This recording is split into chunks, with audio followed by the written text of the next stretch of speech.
Baik, bismillahirrahmanirrahim. Assalamualaikum warahmatullahi taala wabarakatuh. Hari ini kita akan belajar tajuk nahwu di bawah kategori morfologi. Morfologi yakni saraf ismul fa'il. Okey, ismul fa'il. Sebelum ni kita selalu dengar sebutan fa'il sahaja, kan? Fa'il. Fa'il di bawah kategori grammar. Grammar adalah berbeza dengan ismul fa'il di bawah kategori saraf ataupun morfologi. Fa'il yang selalu kita sebut itu adalah salah satu elemen dalam membentuk suatu ayat. Contohnya kataba Muhammadun madza darsan. Muhammad menulis pelajaran. Jadi Muhammad adalah fa'il. Dia bukan ismul fa'il tapi fa'il. Fa'il dalam kedudukannya dalam suatu ayat. Tu beza.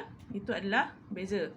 Tapi ismul fa'il beza. Ismul fa'il dia boleh berada di mana-mana sahaja kedudukan dalam sesuatu ayat. Dia boleh berada di tempat, dia boleh berada di awal, di tengah ataupun di hujung, di mana-mana sahaja. Okay, dia adalah ismul fa'il. Morfologi saraf kita fokus kepada pembentukan perkataan. Jadi bagaimana kita nak membentuk sesuatu fi'il menjadi ismul fa'il. Okey, masalan kita nak kata baca, okey, qara'a, macam mana kita nak jadikan dia pembaca. Okey, pembaca. Read, reader. Bahasa Inggeris selalu ditambah ER di belakang. Okey, read, reader. Okey, baik. Baik, qabla hadha, sebelum ni kita dah belajar bentuk fi'il. Fi'il ada dua jenis, sama ada dia adalah fi'il mujarrad, iaitu kata dasar, kata akar, dan fi'il mazid ataupun kata kerja yang berimbuhan. Kata kerja dasar ataupun kata kerja yang berimbuhan.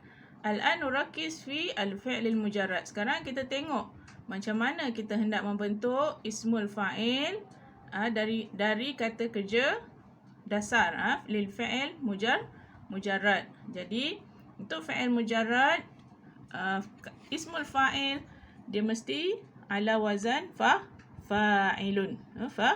Fa'ilun. Contoh fi'il hakama. Hakama ini telah menghukum, telah menghakimi. Jadi kalau kita nak sebut ni hakama, to judge ataupun judged, fi'il madhi. Jadi kita nak sebut judge, hakim, seorang hakim.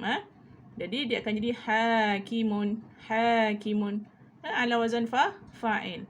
Dan dia boleh jadi muannas, boleh tambah ta marbutah kalau kita nak merujuk kepada hakim perempuan. Okey, hakimatun.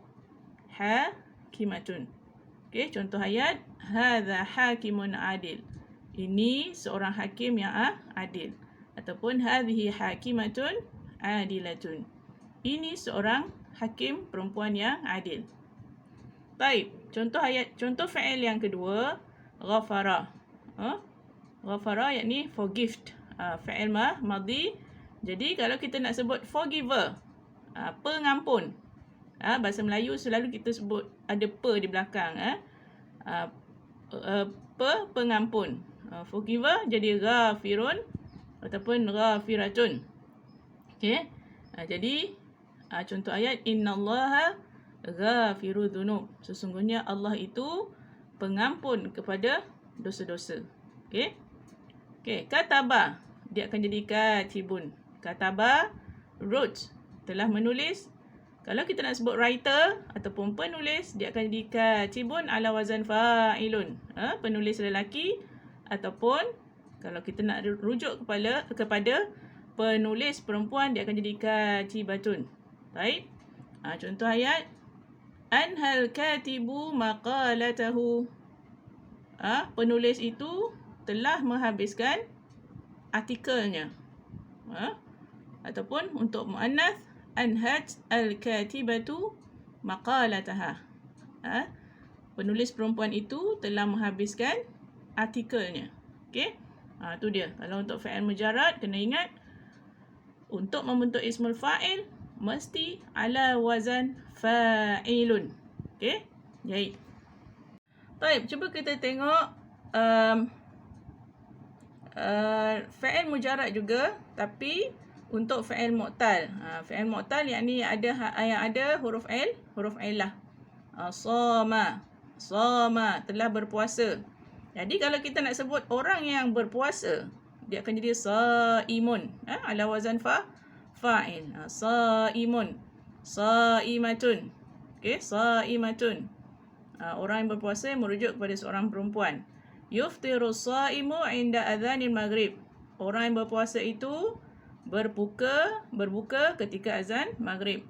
Tuftiru shaimatu inda adzanil maghrib. Ini untuk muannas.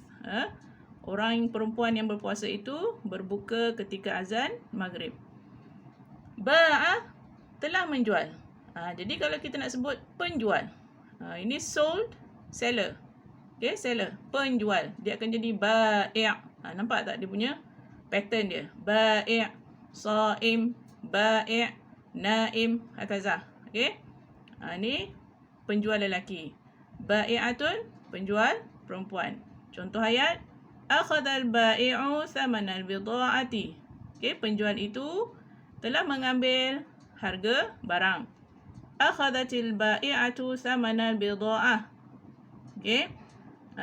Peniaga perempuan itu telah mengambil harga barang. Okay. Nama, telah tidur. Jadi kalau kita nak sebut orang yang sedang tidur, ataupun orang bukan orang yang sedang tidur, orang yang tidur. Penidur ke, sleeper ke, something like that lah. Naimun. Naimatun lil mu'annas. Istayqazan naimu li salatil fajri. Okay. Orang yang tidur itu telah bangun untuk solat subuh. Istayqazatin naimatu li salatil fajri. Telah bangun. Orang perempuan yang tidur itu telah bangun untuk solat subuh. Okey, boleh faham? Baik, syukran. Baik, al-an na'ti ila ismul fa'il lil fi'il mazid. Macam mana kita hendak membentuk ismul fa'il bagi kata kerja yang berimbuhan. Tadi mujarrad ni mazid yang berimbuhan, iaitu dengan menukar tahwil bermakna tukar. Tukar ya al-fi'il mudhari', ya fi'il mudhari' kepada huruf mim baris depan. Contoh intasara fi'il madhi fi'il madhi, fi'il mudhari' dia yantasiru. Yantasiru. Jadi yantasiru ni menang. Win. Okay, win. Menang, yantasir. Jadi kalau kita nak sebut winner, dia akan jadi muntasirun. Muntasirun. Yang ni pun winner juga, tapi untuk perempuan. Pemenang perempuan. Okey, masalah jumlah dia dakhala Umar al-Qudsa wa huwa muntasir. Umar telah masuk ke Baitul Maqdis dan dia menang. Okey. Jahada. Ni fi'il mazid ni dengan menambahkan alif. Jahada, fi'il mudhari' dia yujahidu. Yujahid. Okey, jadi untuk yujahidu berperang. Yujahid berusaha. Yujahid berjihad. Jadi kalau kita nak sebut, nak membentuk perkataan yang membawa maksud orang yang berjuang, kita tukar ya mudhari' ni tukar kepada mim baris depan, dia akan jadi mujahid. Untuk lelaki, pejuang wanita, mujahidatun. Okey. Contoh ayat, najahal mujahidun fi sabilillah. Telah berjaya pejuang-pejuang itu di jalan Allah. Baik. Kama arafna anna ismul fa'il huwa isim. Ismul fa'il ini adalah di bawah kategori kata nama. Jadi kata nama dia boleh jadi mufrad, dia boleh jadi musanna, dia boleh jadi jamak. Okey, dia boleh jadi singular, dual ataupun plural. Hakim, seorang hakim. Hakimani, dua orang hakim. Hukamun, hakim. Lebih daripada dua. Jadi jamak. Sama dengan yang perempuan. Hakimatun, hakimatani, hakimat. Ada alif ni. Silap. Betul kan? Hakimat. Ha alif, kaf, mim alif, ta hakimatun. Okey. Jadi, katib, Katibani, kutab. Penulis lelaki, 2 orang penulis lelaki, ramai penulis lelaki. Okey. Katibatun, seorang penulis wanita. Katibatani, 2 orang penulis perempuan. Katibat, ramai penulis perempuan. Okey. Muntasir, winner. Muntasirani, 2 winners. Muntasirun, so many winners, more than 2. Muntasiratun, pemenang perempuan. Muntasiratani, pemenang perempuan, 2 orang pemenang perempuan. Muntasirat, pemenang perempuan, more than 2. Okey, baik, syukran.